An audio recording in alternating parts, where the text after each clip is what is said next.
So, over the years, there have been many interesting and original ideas brought to life on the big screen. We've had realities where you can stop crimes from happening before they even occur, where a man's entire life is actually a TV show, where you can pay with time instead of money, where you can change early outcomes of your life and wake up in present day in a completely different scenario, and many, many more.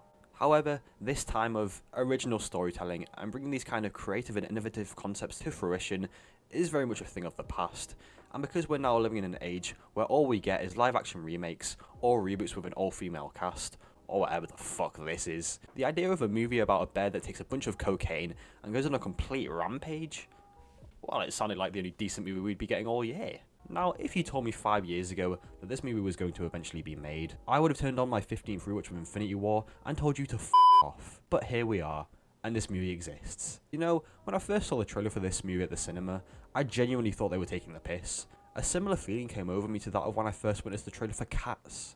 Ugh. But instead of fear, it was more like confusion. Surely this had to be some kind of parody, or where they do that thing where it turns out that what you're watching is actually being watched by the people in the thing that you're actually watching, or it ends up being some advert for some kind of toilet paper brand that always goes really over the top with their advertising. But it's actually a movie with people and writers and a director.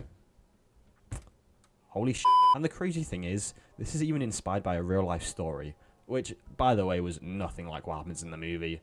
But the fact it still happened is pretty darn interesting. And despite me putting this movie off in cinemas just on the basis that I hadn't quite wrapped my head around the fact that this thing actually happened, my curiosity finally got the better of me, and I decided to give it a watch. And well, I have to say, it's actually quite good. But before I break the ice and explain exactly why, let me give you a quick overview in case, the title didn't manage to somehow spike your interest. So, Cocaine Bear follows a 500-pound black bear who, after a criminal fails to safely land from a plane flight and in the process sends a bunch of cocaine flying into the forest, leads the bear to consume a very large amount of the drug, all while we follow the journey of cops, criminals and teenagers who also happen to be in the very same place. Now, you might be asking yourself how a movie about a black bear high on cocaine could possibly end up even remotely unironically good. And well, I'm still trying to understand that for myself. And that's not even considering the fact that the director of the film is the same woman who falsely called out Steven Spielberg for not directing a female-led movie to try and defend, her feminist agenda. But hey, good news, because this film has none of that wokeness involved. And I'm actually happy to say that Cocaine Bear came to be a refreshing and simple story that takes you through a bunch of surprisingly likeable characters who all have their unique traits and puts them against a bear who's high off his mind in a pretty well executed fashion.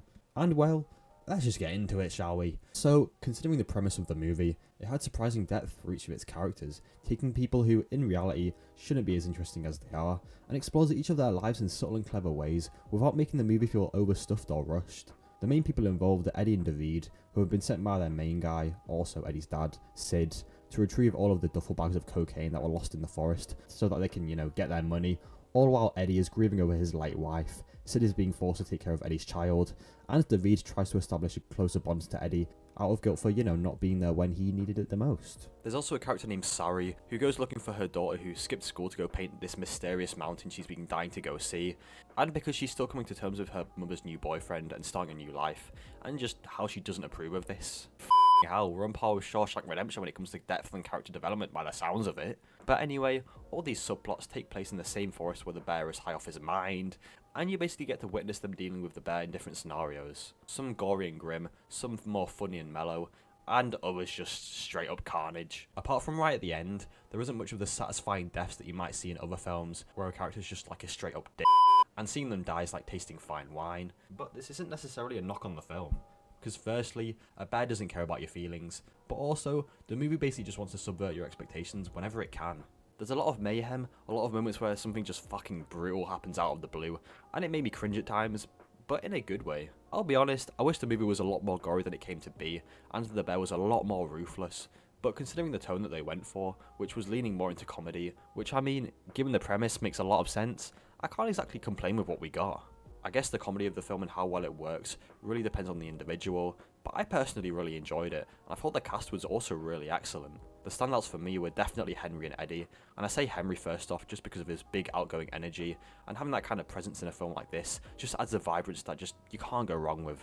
As for Eddie, Alden hasn't had a decent role since Solo.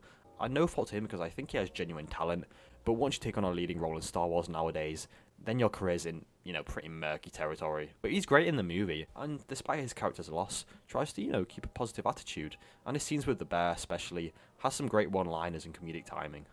So anyway, the film's no masterpiece, don't get me wrong, but I will say that if you haven't seen it already and are looking for a movie that doesn't take itself too seriously and purely just wants to tell an oddly crazy story full of action, comedy, and plenty of surprises, then I recommend that you give Cocaine Bear an hour and a half of your time and see what you think for yourself. Anyway, thank you for watching the video, like, subscribe, all that jazz, won't force you though, and I will see you in the next one very, very soon.